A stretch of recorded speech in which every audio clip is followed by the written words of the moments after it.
Describe one or two of the most formative mistakes that you made that other women can learn from. There was a moment in my career, actually right before I started my lingerie line, and I had an old agent telling me, "You're not a cover girl. You are only going to be my money catalog girl, and you're just going to be under the radar." I waited on him to build a career for me, and I waited on him to kind of guide me into success.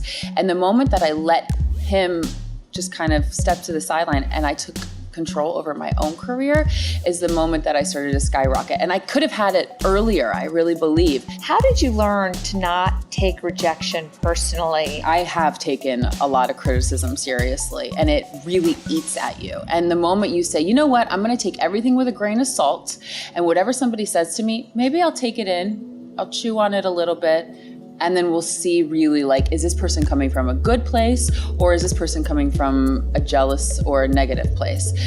I like constructive criticism. I'm always asking my team for it. I feel like it makes you a better model, or you're a better employee, a better boss. So I think it's important to take in constructive criticism, but at the end of the day, you are the one who's supposed to know who you are and not let anybody tell you who you are. Does that ever create an extra pressure or a dynamic for you when you're thinking about your career? My mother always told me, you are a role model. I have two younger sisters, and she meant it in the sense that I'm the older sister, so your sisters will be looking up to you no matter what you're saying or doing. So I've always had this big sister kind of role.